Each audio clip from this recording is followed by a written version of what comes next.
Good morning, good afternoon, and good evening, everybody. Today I have on a very special guest, Thomistic Disputations. Hello, everyone. So, I've I've seen your channel, and I have to say I really appreciate some of the content on it. You've been around, looking at your channel log. You've been around for you've been making videos for almost 10 years, maybe more. Yeah, Um, can you Can you uh, sort of explain that? How did you come to make a YouTube channel? well, originally I just did it so that I could interact with YouTube. I thought um, I actually made a name that was just like nonsense originally, and I was like, well, I'm never gonna make a YouTube video, so I'll just make this nonsense name. Um, but then what happened from there was I started interacting with atheists, and originally I was a young earth creationist, not anymore, but I was interacting with videos from atheists and evolutionists, and to sort of um, respond to them in a way that I could just like link to them a video and say, hey, this is what I think on this issue. I started making videos and just kind of went from there. I've been debating atheists for a very long time, probably longer than 10 years. Oh, really? So you've had this has been kind of so theology has sort of been a hobby for you for a while now, right? Yeah. Yeah. Theology, philosophy became an issue for me as well. And it was actually relating to ethics, which is what we're talking about. We're going to mostly focus on today, I think, or at least partly. Um, because I mean, I always grew up being told that, oh, well, you just need to follow your moral compass. And I was like, well, okay, but I feel like you have to have some sort of reason for believing that certain things are wrong. I mean, you don't just feel that something is right and wrong. That's just going based on emotions, and emotions are fickle and differ based on different people. So I started looking for philosophical answers to the questions of ethics. Um, and I started out with Immanuel Kant, kind of got into Kantianism for a little while, and didn't really like that because Immanuel Kant basically held that we can't know the external world, um, that we can only really know the world of thoughts. So I moved from there into St. Thomas Aquinas and started reading the Summa Theologiae, and everything he said, you know, basically seemed reasonable to me. And so I've been studying St. Thomas Aquinas for about 5, 6 years or so. Right. Yeah, that sounds a lot like I mean, don't get me wrong. I only started reading about theology and philosophy when I started understanding that these things were important to politics. But I came to a very similar conclusion on ethics that you did when I was looking around at politics. Because one of the things that I noticed was all of these different people with these political ideas and these policy wonks who were talking past each other. All of them were talking past each other, and they were talking using very moralistic language, even in issues that I would say don't in, don't necessarily involve moralizing. Like issues about just the mere fact of the matter, for example, like is it morally wrong to talk about um whether there are objective differences between the sexes. For example, there are a good number of people who think that just saying, "Hey, I think men and women are different," that is in itself immoral to these people, despite it being yeah, I mean, that's just sort of a. It's kind of difficult to see why, though, especially from, but especially if you come from a more sort of metaphysical realist background. Like the question of whether men and women are different in a kind of realist sense is just sort of a matter of fact. It's either true or not true. But there were a lot of people who took that as a moral failing. And I noticed all kinds of things like this popping up. And yet, whenever you question these people on this, like you said earlier, it was always a matter of, well, it's just a gut feeling. I feel this is right. Have empathy, and so on. Yeah, and so there are there's different ways you can look at that because a lot of people so there's a sort of there could be a more basic philosophical foundation, like a more rational philosophical foundation to those kind of things because we're greatly influenced by our society and our culture, and the way that we feel about morality is often based on I think the way that our society teaches us, the way our parents raise us, things like that. Because, for example, back before Christianity took over, infanticide was very common and very accepted in many different cultures. Um, and I mean, I'm sure if you talk to some people back then, they would say, oh, well, I feel like that's okay.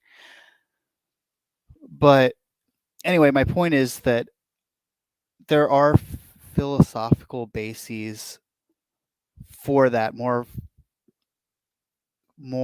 foundational than the um, what's presented by the normal person, I would say. For example, Kantianism. But even then, there also really are emotivists out there who think that emotions really are the basis for our moral system. Um, Are you familiar with the thesis of Alistair McIntyre, which states that in modern society,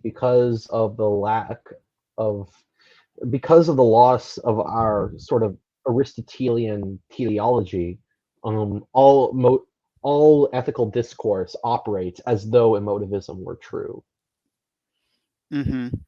Yeah, that makes sense because, well, they don't completely deny teleology. They just deny that it's in things that are non-intellectual, right? So they think that we can have purposes and such, and they actually say, well, if you're saying that creatures have teleology, then you're saying that, or a purpose, you're just presupposing that God exists, right? Um, but yeah, so it makes sense that they would point back to us and our personal feelings, our intentions, our wants, our desires for the teleology that we see in the world. Oh yeah, I mean that's a very common trope that you find within anti-scholastic works. I've been reading a bit of Benedict de Spinoza, and he gives an entire account of teleology.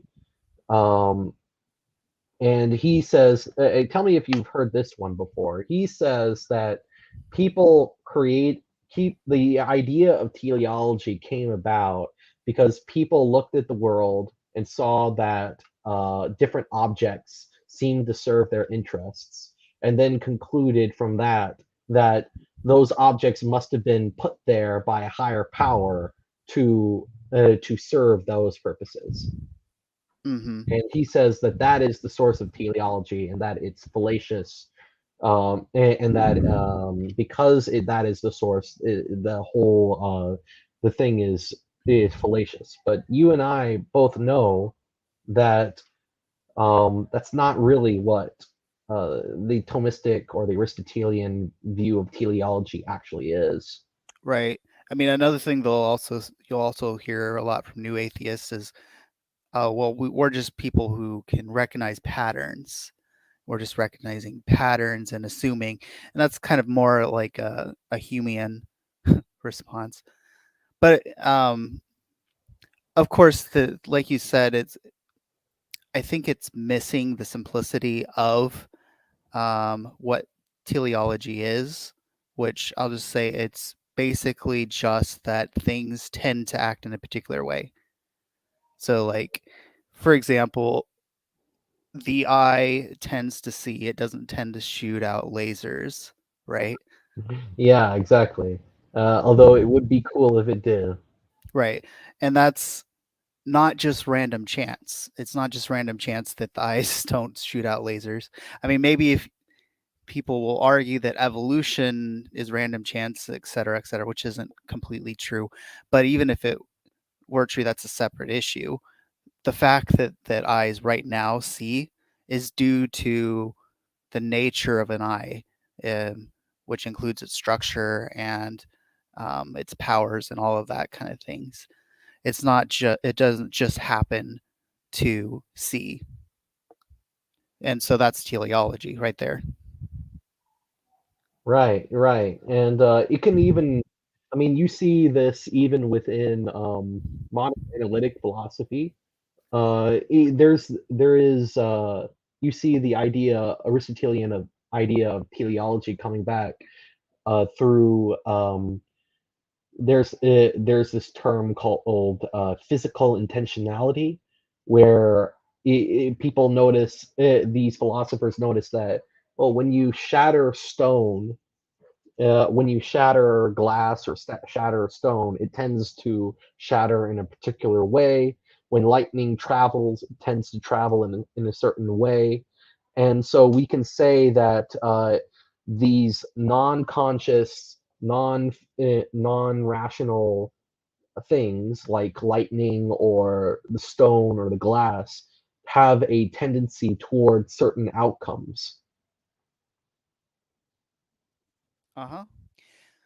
Yeah, and it might be useful. So, I mean, we kind of just went into teleology. It might be useful to explain why this is relevant to ethics, right? Oh yes, that's why I brought it up actually. Uh,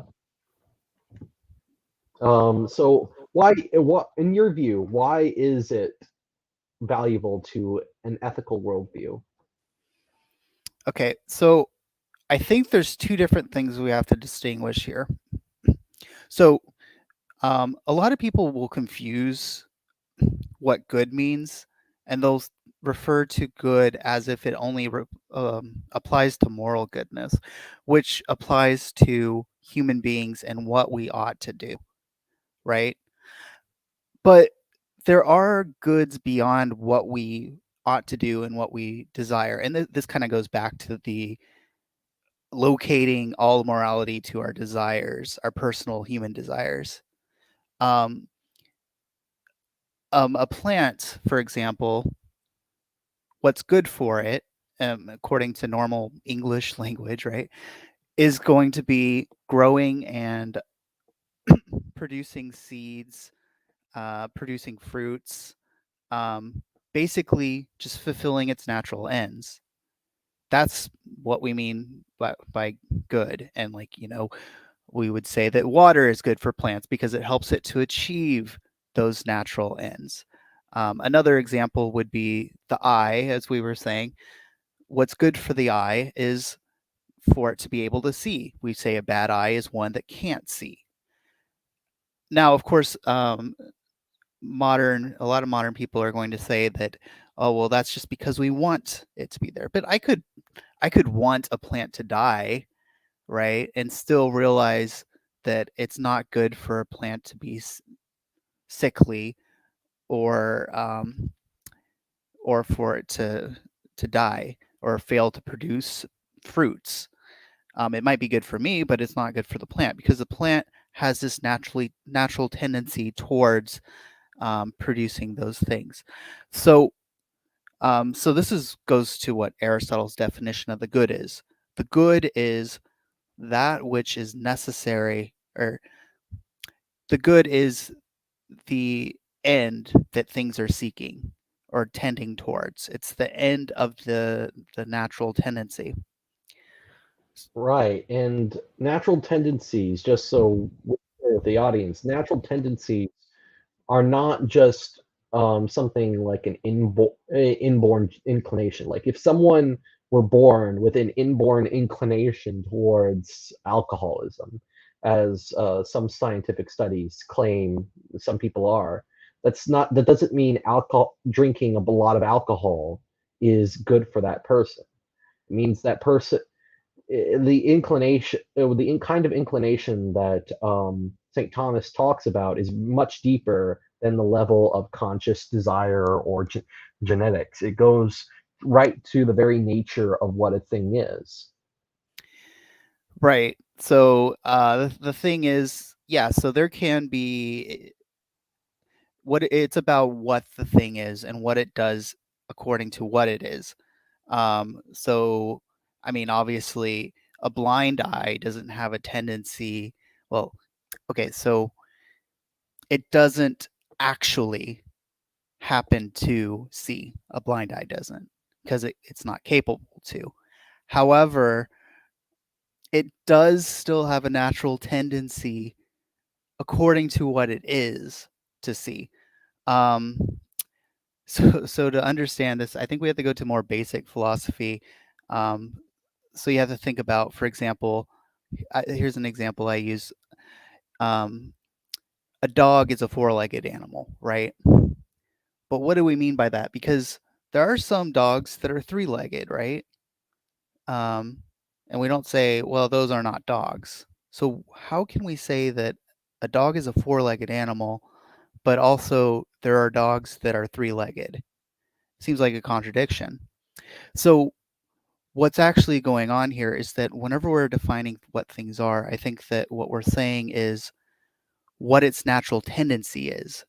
So a dog still has a natural tendency to produce four legs. And what happens is there's an impediment that prevents it from achieving this natural end, such as a disease in the leg that that requires an amputation or something like that, or some kind of genetic mutation that prevents the leg from growing.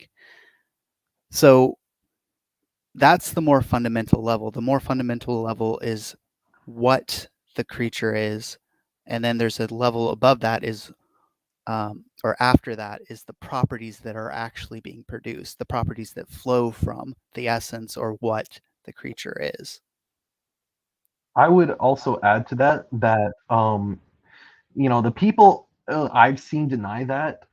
Um, if you deny that all the way, you basically have to reject the distinction between reasonable, good reasons and bad reasons. So there goes all logic and epistemology, and you also have to reject the distinction between health and sickness, because both of these things require an idea of an inborn, kind of innate norms created by these tendencies.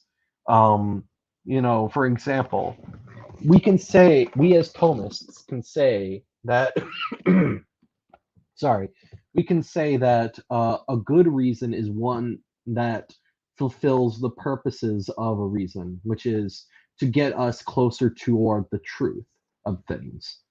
And if a reason gets us away from the truth of things, then it's a bad reason.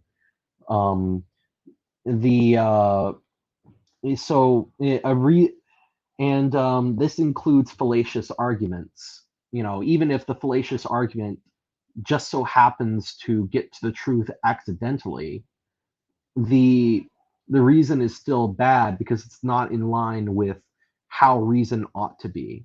Do you see what am I making sense? Yeah, sure.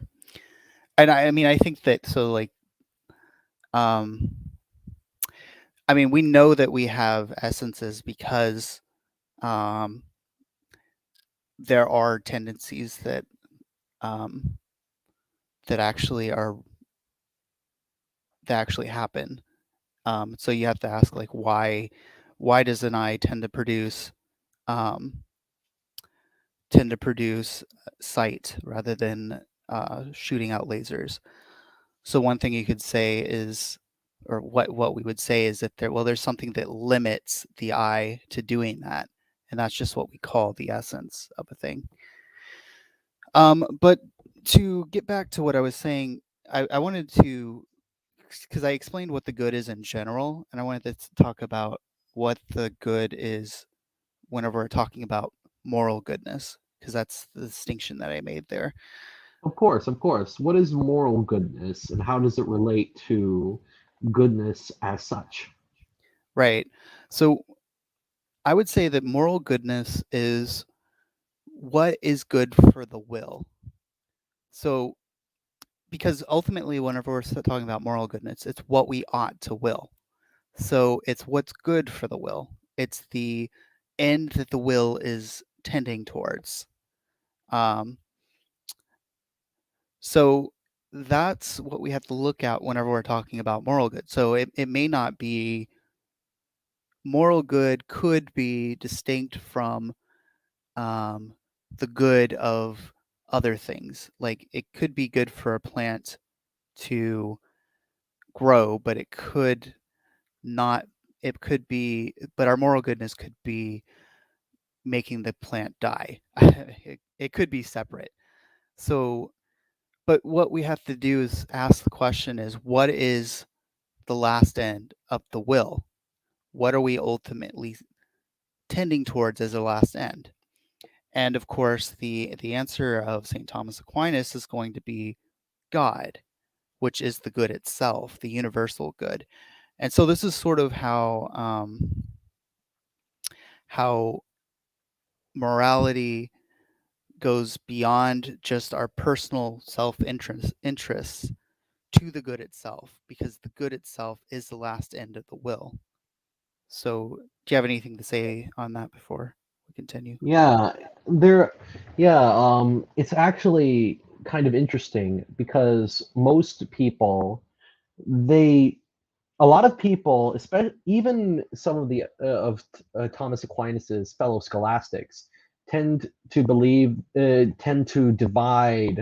the good that the will tends towards into there's a self-regarding and then a self-sacrificing aspect.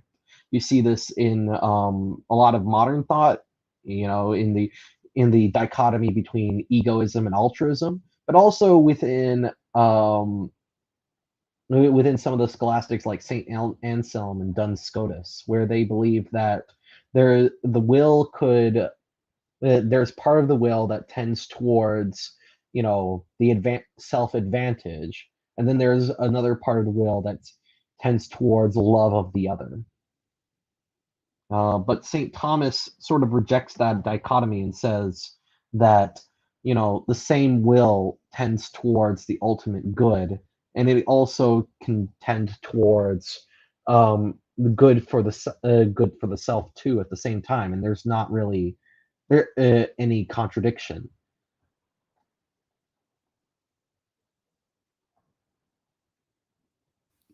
Yeah, I actually have a good quote from Norris Clark on this. Um, if you want to hear it. I'd love to. Okay, so he says this inside of the one and the many. He says, "Note this transcending love is possible only when we rise above our own narrow biological and pleasure-driven drives, oriented towards our own self-perfection, to live with our intelligence and will in the whole wide horizon of being itself as truth and goodness.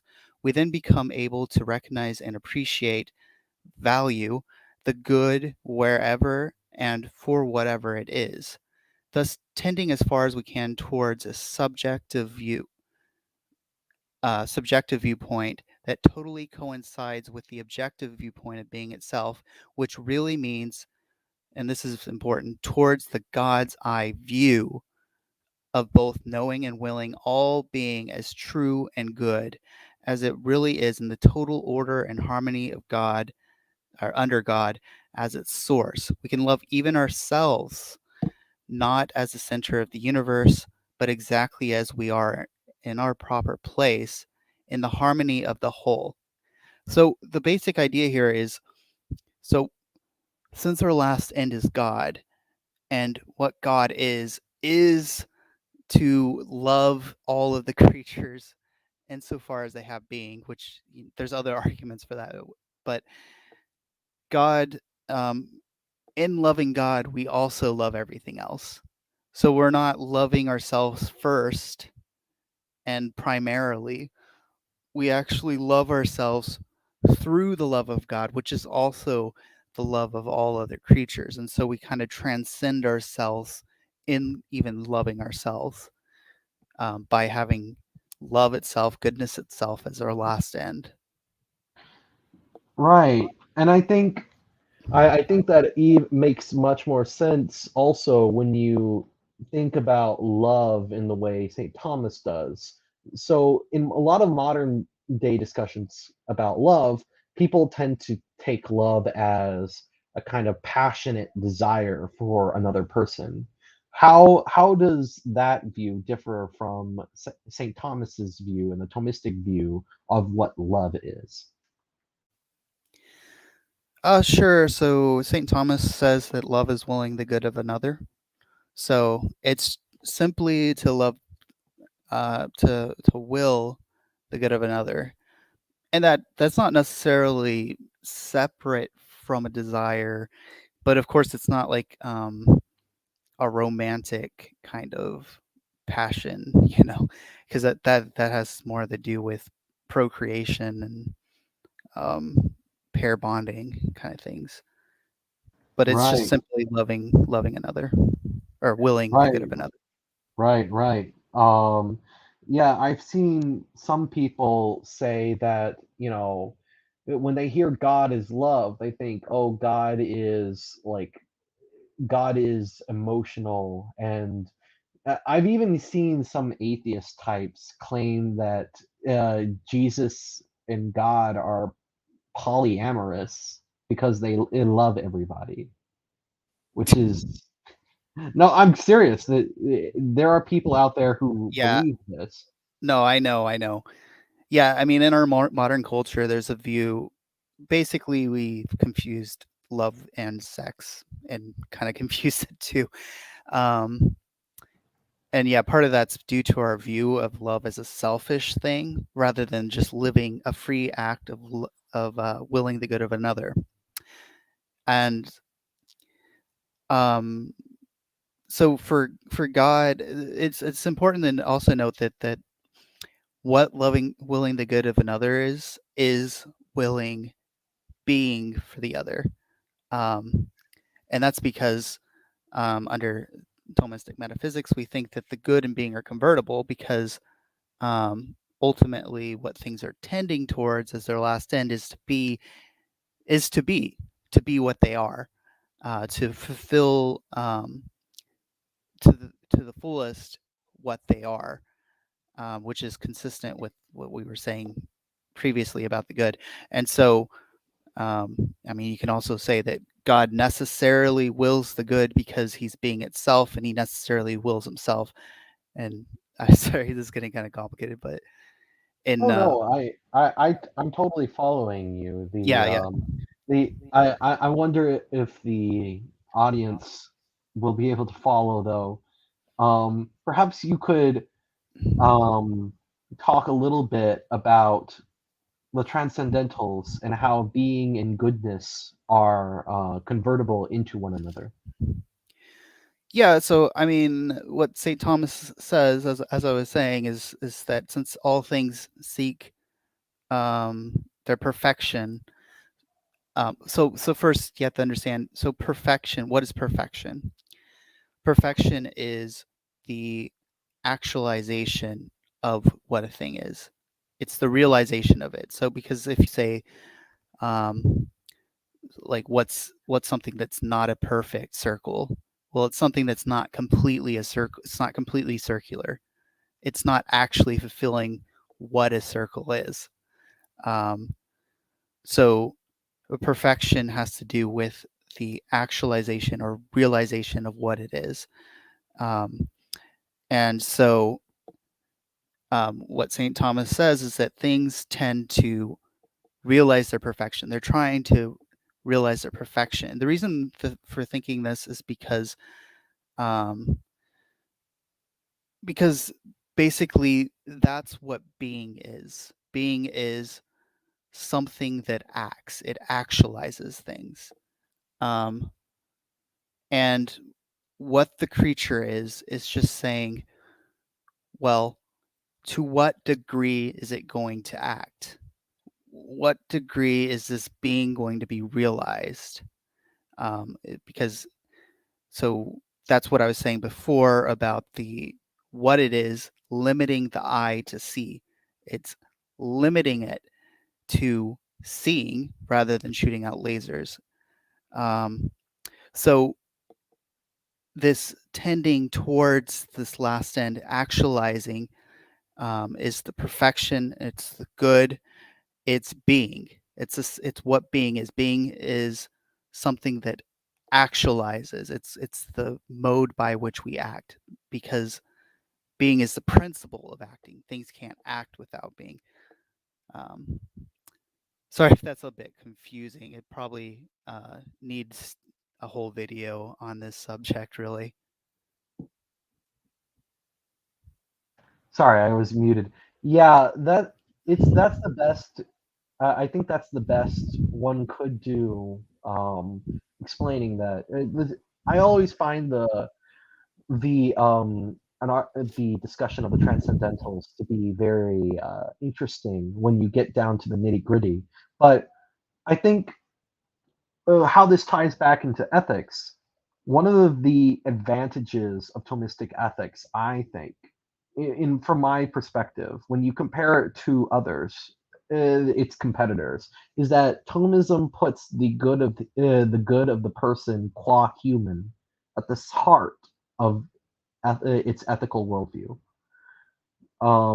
We take into consideration what a human is, and we try to act, and we judge actions according to what is good for a human. And I mean, there's a lot more nuance to that because different people are going to differ in certain accidental properties, in certain their different actions are going to be taken in different circumstances. But at the core, on the level of general principles, it's always about what is good for a person qua human. And I think a lot of ethical systems that Thomism sort of competes with do not take this into account. And that is mainly because of their anti-essentialism. They don't believe that there is such a thing as human nature, so they base their ethics on something completely other than human nature. I think also a lot of modern ethical systems have a more consequentialist view, which basically means that either you're aiming at some kind of vision out of aesthetic appreciation of it, or you are aiming at some kind of utilitarian maximization of some kind of potential. I think a lot of other systems, like a rights-based system, they don't even care about what's good for the person. All that matters is, well, does the system fulfill my personal checklist of what I desire out of a political system? Yeah. I mean, it's something else that comes into mind there is that this idea of essences grounds the idea of universal human rights, because everyone has the same human nature. If you deny that essences exist, like for example, like if you deny that there is this essence that makes all dogs the same, um, like I was talking about before, and you say, well, a three-legged dog is actually a totally different species, then there's no reason that then you say the same thing about humans and you say, oh well, human beings that lack the full intellectual capacity or that lack that are disabled or um, you know say that are a different sex or something like that. They're different species. Ultimately they don't share anything in common, and so there's not as good of a foundational reason for everybody to have the same human rights. Under Thomism, since everybody has a human nature, they're all tending towards the same thing ultimately, which is God. And um, because they're tending towards the same thing, they all um, deserve that which is necessary, or they all ought to have that which is necessary for them to achieve that end. And that's ultimately what rights are. Right. Yeah. A right is the object. Is sort of a right is what someone is due out of justice, basically. Right. I like to say think of it as what's necessary or what somebody needs in order to achieve their natural end. Um, Hmm. because because that's ultimately the only thing that I think that's the only thing that we really have a right to, because that's our ultimate goal. That's what God demands of us to achieve our natural ends. So we should have what we need in order to achieve that. Right. Right. And I think a lot of yeah, and so i- is there anything that you want to say about the idea of the common good? Have you looked into that? Um, What do you mean? the concept of the common good and the Thomistic approach to that, compared to more secular views of the common good, like Oh, you from mean like in society? yeah, because we're talking about rights, and I think the common good is something that necessarily grounds human rights too. Yeah, I mean, well, I think it was Aristotle who said that the purpose of government is the common good. Um, so I would say that ultimately, so again, that would be the teleology there, right? What is what is government for? Ultimately, the government exists for the good of the common good of the common good of society. It exists in order to help the flourishing of society in general. This has to be distinguished though from like socialism or a view where, well, we can sacrifice babies if they if it'll help the most, like utilitarianism, because we also have to balance it against um, the individual rights that come from their nature. Um, but there is this sense of the purpose of government being the common good, and so there you would get um, Hmm. sort of the rights that are created by government, if you want to call them rights, you know. Well, I think the problem with a lot of the socialist, I mean, the common good is literally the good of all individuals within society.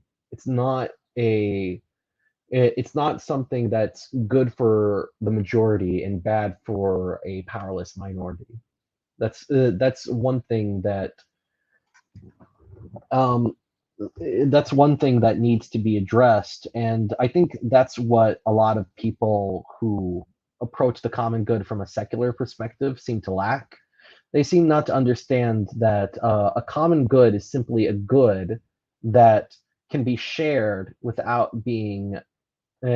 without being diminished. So if we say a right to healthcare, well, healthcare is not a common good because if we look at healthcare, my health is a private good, and your health is your private good, and Susie's health is her private good, and none of our and my having health, and so us having healthcare, while that is good, it's not a common good. However, um, the very existence of a just community where people can have access to healthcare, that is a common good because that's shared among myself and you and Susie without there being any kind of diminishment in the good itself. Mm-hmm. Yeah, I think it lost my train of thought there. But yeah, I think the something that we need to think about is um you know what, I totally lost my train of thought. Oh, it's okay. It's okay. You might. It's okay if. I mean, I've been studying a lot about the common good because I'm very much into politics. But if you're not as into political philosophy, then perhaps you haven't thought about it as much. Oh, I just remembered what I was going to say. So Oh yeah, the cool, cool. so so so if you read so there's a good book on this called Right and Reason um I've read that book. by Yeah. oh yeah, yeah. So he says if you there's also a book called 50 Questions on the Natural Law that talks about this as well. Um, but it talks about um, the talks about the common good in the sense of the organic or biological model. And so what it says is that we need to think about the good as like if you think about a human being and all of its parts working together. It's not so.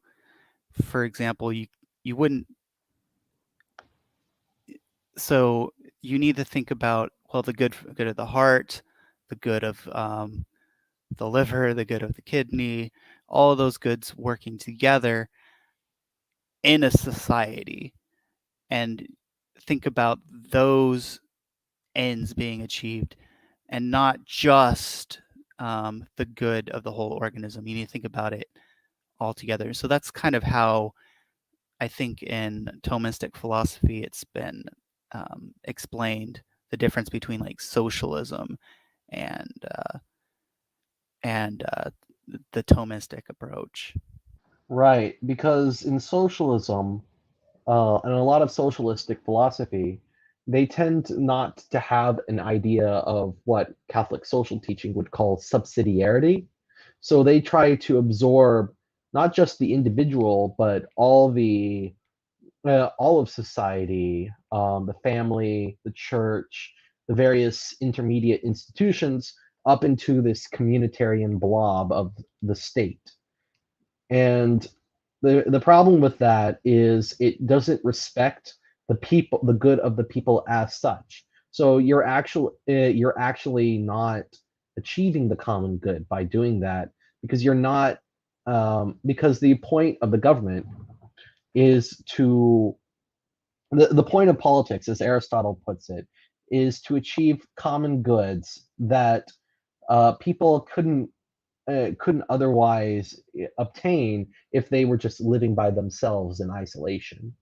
It's not supposed to be something that sort of absorbs you into it, like a kind of like the Borg or something. It's Yeah, yeah, yeah. supposed to. It's supposed. It exists. The common good is your good. and it's also my good, and Susie's good. It's the good of everybody living within the society. It's not it's not as though the common good was the good of some kind of super organism that we all just so happen to um, be interchangeable parts of. That's not a when the, we and I think that's where the it's kind of like that's why the idea of the body is such an important aspect of this. The different parts of the body need different things to function well. And though they function together, it's only because they function well, each one is healthy individually, that they can function together as an organic whole, if that makes sense.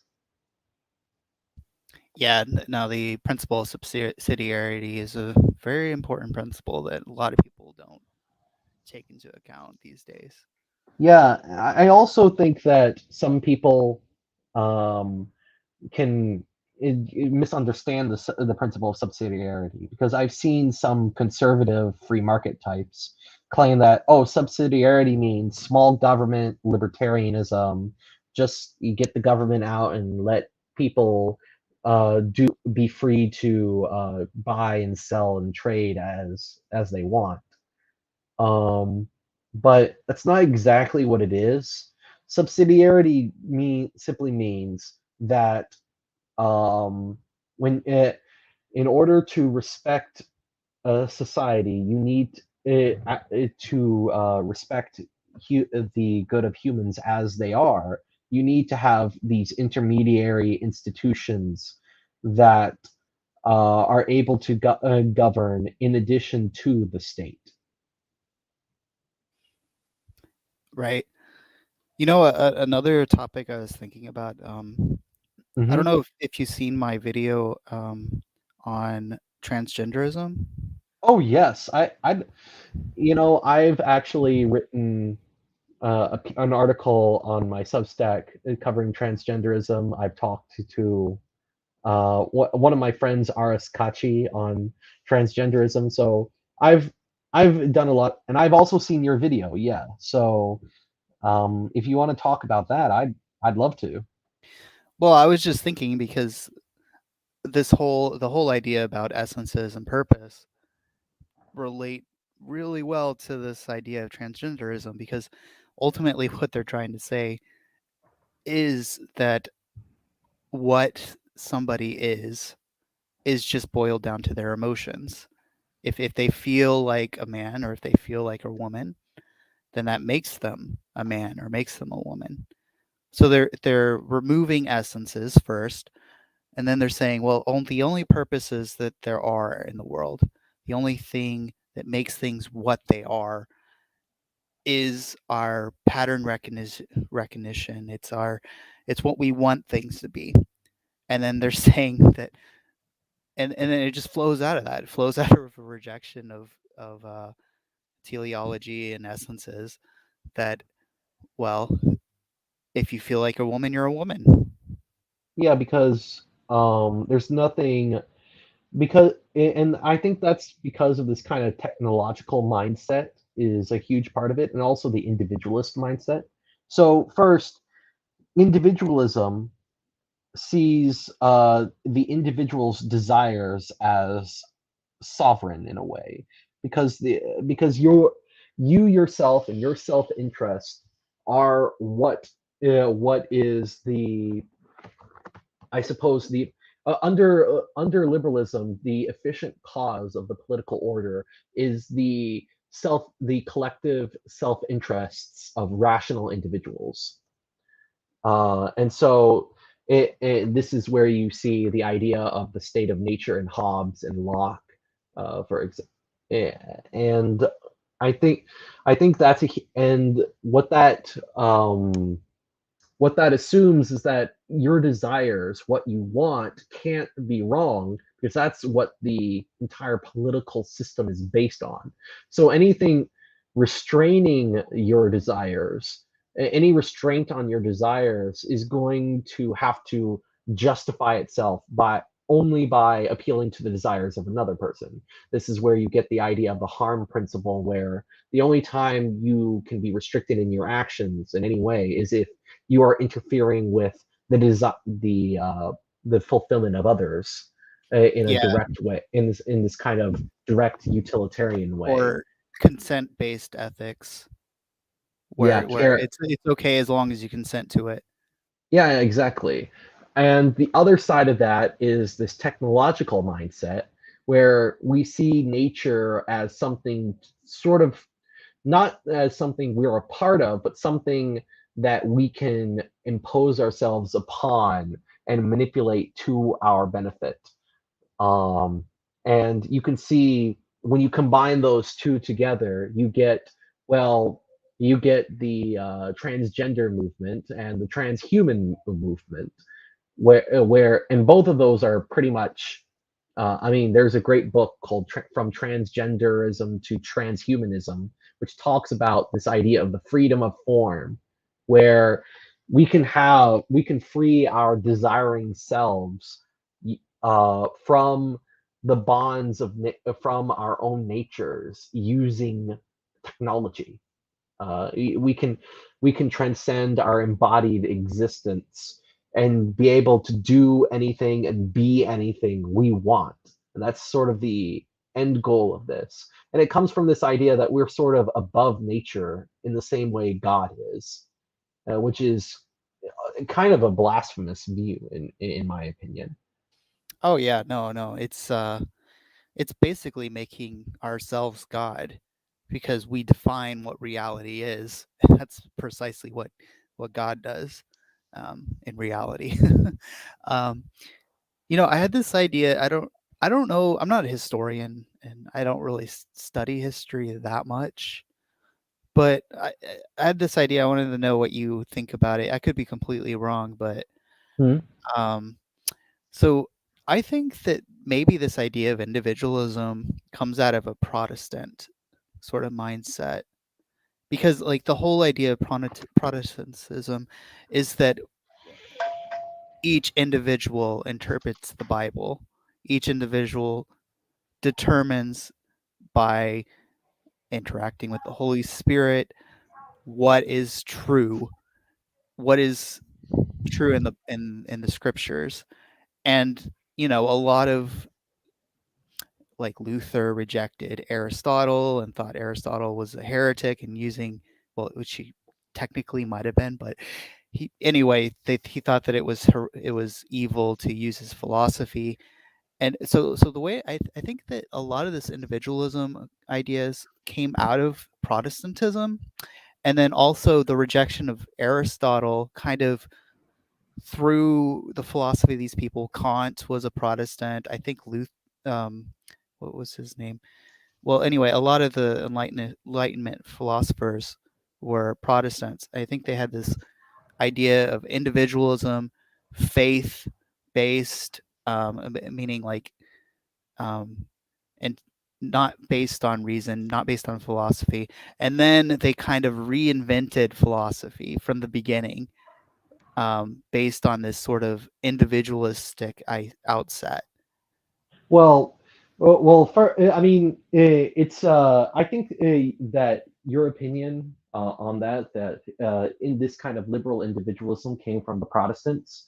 It has a distinguished history. I mean, you have Joseph de Maistre, for example, blaming the French Revolution on the Protestant Reformation for precisely the reasons you gave, because of Protestantism's idea of private judgment and things like that. But you have to remember that pretty much all of the ideas that the Reformation and within the Reformation and within liberalism, they had their antecedents in scholastic philosophy. I'm thinking William of Ockham, for example. He was one of Martin Luther's main influences. Right? Wasn't he a With nominalist? he was considered William of Ockham was considered to be the first nominalist, the guy who invented nominalism. Although, if you read him, he reads more like what modern philosophers would call a conceptualist. Um, but that's neither here nor there. Uh, I think there is also a lot of I think there is some truth to that, but I think also that there are aspects of Protestantism that do not lend themselves as well to the kind of liberal individualism you're talking about. And also, and as a matter of history, when you look at the more radical stuff, the things that really sort of go off the rails, that's usually caused by people who are into the occult. Uh, it, and I'll give you one of the main examples I look at is Benedict de Spinoza. Spinoza was not a Protestant at all. He was raised an Orthodox Jew, and he was rejected by his community as a heretic because he got into all kinds of weird spiritual beliefs, and he became a pantheist and rejected all revealed religion, basically. And a lot of his ideas were sort of floated around in these kinds of underground secret societies that, you know, they were sort of right alongside the Protestants because both Protestants and these societies hated Catholics. But if you look at what these secret societies believed, the Protestants at that time would have, the Protestants of that time would have hanged these people for the most part because of how radical. Of course, nowadays these people's radical beliefs are now considered common in our societies. I don't know how else to put it, but I think it's a bit more complicated to that than just it's all the Reformation's fault. Certainly, the Reformation did play a role. It divided Christendoms into such an extent. The Reformation, the main thing that the Reformation did that helped this along was, for one, was for its sort of sociological role that it played. Remember what I said earlier about socialism and how it sort of it undermines intermediary institutions, absorbs everything into the state. Protestantism, through as a matter of sociology, whether you think it's true or not, did play that role at the time because what it did was it empowered the monarchs uh, in Europe to decide the religion of the state and give them a choice to just reject the Catholic Church as an institution. And sort of, and in a lot of these Protestant states, you see the destruction of the institution of the church and the rejection of there being even a need for an institutional church in a lot of cases. And so that those were empowering the state, and thereby empowering individualism because people people on the ground see this as individualism because you're freeing yourself from the shackles of the church, but uh, all that's happening is you're empowering the state to fill that vacuum. And so it's sort of a high and low versus middle dynamic that's occurring there. I think that's the main way that Protestantism contributed to liberalism, but I think the liberals took it way too far for even the reformers. If Well, that yeah. makes sense. Well, I mean, most of all of the founders, Calvin and Luther, they would have been against abortion, for example. Oh yeah, I mean they would have seen modern day Protestants as being way too lax. I mean, all of the Reformation all the people with the quote unquote reformers, they were all against contraception. nowadays, I can't even name a Protestant denomination that rejects contraception. Right. It's I think what we have to understand about this is, yeah, I mean, I think there's also a danger in looking at things at the core, looking at the history of ideas as though it were okay. So this idea necessarily leads to this idea, and necessarily leads to this idea. Because history, I don't think history works like that. I think there's a lot of historical contingency. People don't need. There's never a need, but rulers don't necessarily have to implement the ideas in the most consistent way unless they think it's for the best of the people. And so there's a lot of contingency to history. I've seen atheists or and pagans argue for. I've seen these kinds of pagan types argue that, oh, it's ultimately Christianity that's the cause of liberalism, because liberalism came from the Protestants, Protestants came from the Catholics, and then and all of that came from Jesus Christ, and therefore it's Christianity's fault.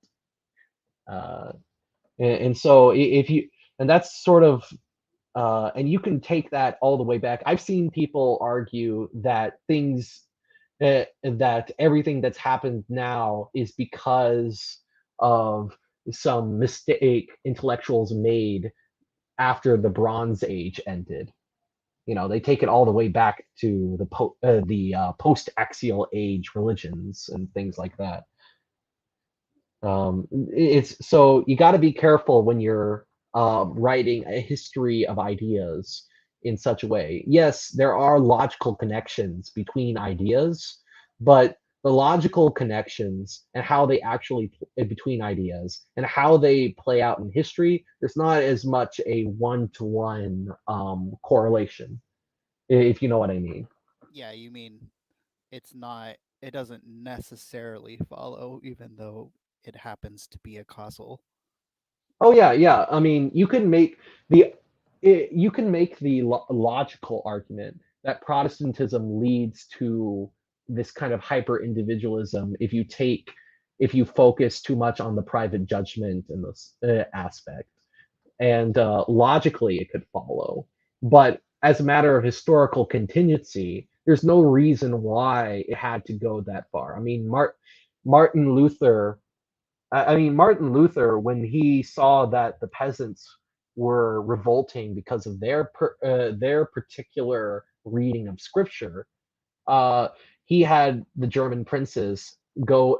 He and the German princes squashed that rebellion, even though you could say logically that there's no reason why these peasants couldn't have started their own church.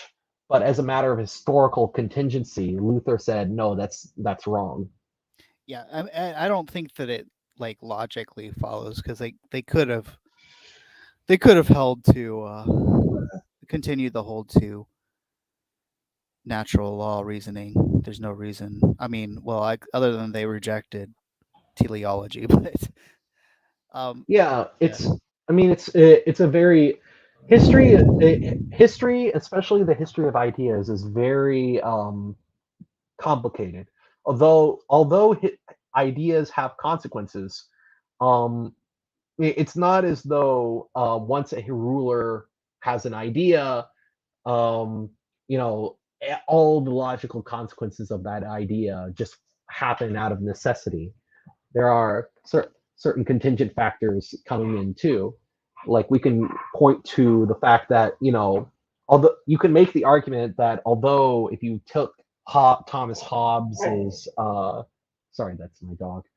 Uh, if you took Thomas Hobbes's ideas seriously, then contraception, free love would be totally acceptable. We didn't have the technology to allow for a truly free love experiment until the pill was invented.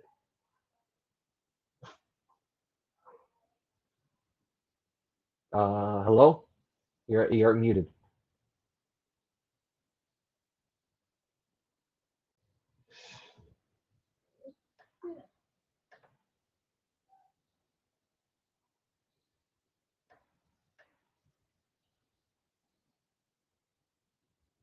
Oh no. Did I? I'm trying to block.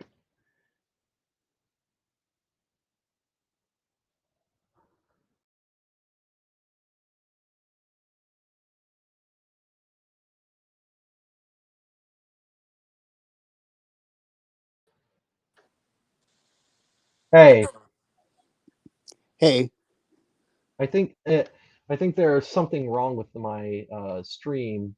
They, not my computer just crashed. my computer. I can't block this guy in the chat who's going around going or spamming my chat with these Coomer bots that are spamming my chat. I Oh, can't block them for whatever reason.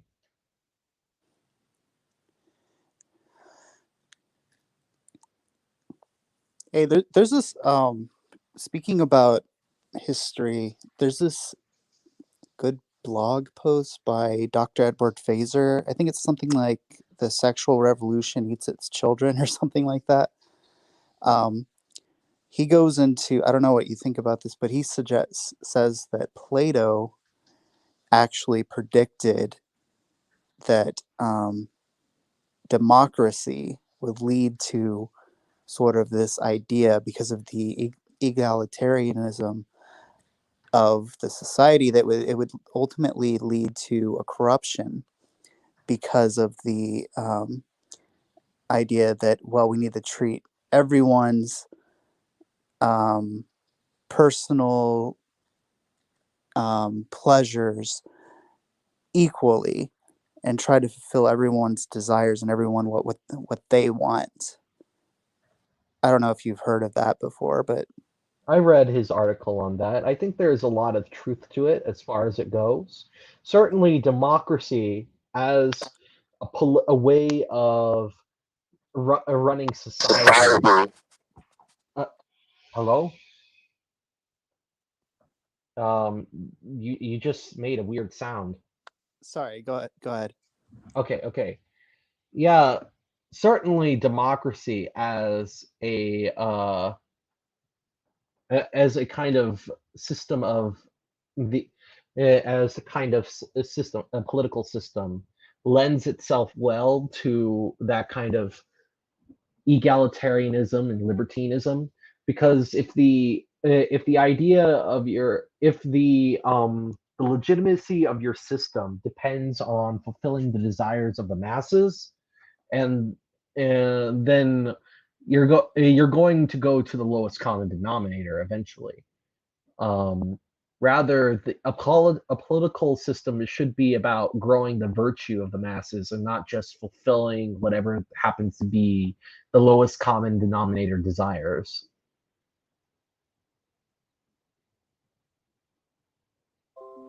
Does that make sense? Sure. Yeah. Yeah, I think it. Yeah, so we're getting down to a wire here. So why don't we look at a couple of a couple of the things in the chat? I really do want to. I would like to delete the. Oh, hold on. There's a second U here. That's weird. Sorry, that's There. I'm just switching. Okay, there. That's better. All right. Yeah, I can't. I cannot get rid of this person. I don't know why. It's really bothering me. But anyway, let's look at the good comments on the chat. So we have George who says that what if the will asks, what if the will is rightly motivated and rightly directed, but accidentally causes evil? Would you like to answer that question, or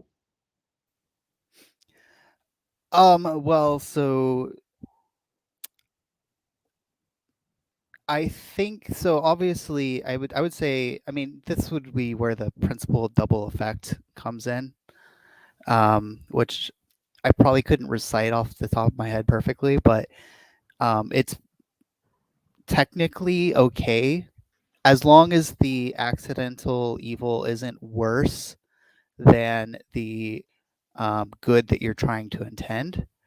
So, for example, a common example is and it could be debatable whether this is better, but a common example is whenever a ectopic pregnancy is occurring, abortionists will say, are you allowed to abort the fetus?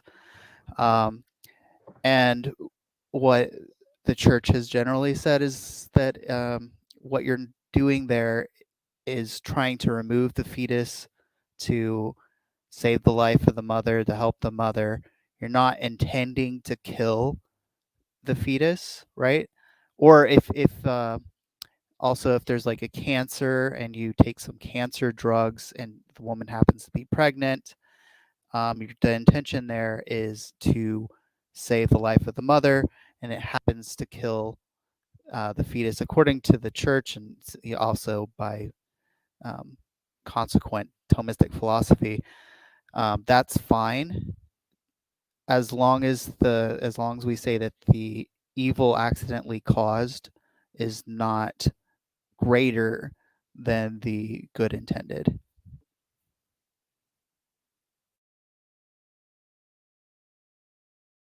So, alrighty. So, I think that's a pretty good. I think that's a pretty good a defense of the principle of the double explanation of the principle of double effect. Um, I think this person, Michael here, says that this actually ties back with the topic of generative anthropology, which that's something I've talked about a lot on my channel. The idea of generative anthropology, where our desires are by and large, with the exception of the a few basic, with the exception of a few basic desires, like the five basic inclinations that St. Thomas outlines. Many of our desires are constructed by the social order that we live in, and a lot of, and so is a lot, so is our knowledge, including self knowledge, aka identity, so that um, what we are is not going to be based on, so this idea of the sovereign individual that has his desires, that those desires are going to be shaped primarily by the society that we live in. So we so there is no way that those desires can be sovereign, and that's what generative anthropology explores, among other things. I talk about these subjects in some of my videos on ethics, where I go over this idea of individualism. Um, but I don't know if my friend here knows about GA or not. Have you No, heard of that term? no, not really. Oh, okay. It's fine. It's really obscure. It's like I'm trying to spread the word of GA, but it's a very obscure belief. Honestly, there's only a handful of people in academy who talk about it at all, if any. But I think it's very important, almost as important as Thomism, though not as important. Uh, in any case, I think to sort of wrap things up, what are you planning on doing with your channel in the future? Well, so I have the video series Proving Christianity, where so basically I'm starting with the person who's an atheist, and so I prove the existence of God and then I continue through the attributes of God, and then I continue to argue that Christianity is likely true given the attributes of God and that God exists. So I'm still working on that. Eventually, I'd like to do a series on natural law. I haven't done that yet, but I feel like I need to have God's existence founded first, since I think the moral order in Thomism depends on the existence of God. And yeah, that's pretty much the main thing that I have going. Oh, I'm working on a video on the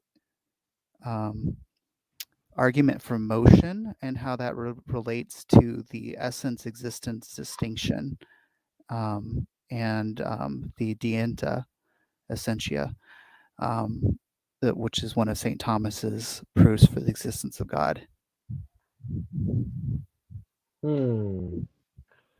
I gotcha. I think that's I think I'm looking forward to that already. I hope everything goes well for you. Well, um well, that's it. Thank you everybody for watching. If you like this stream, please like, comment, share, and subscribe, and have a nice day.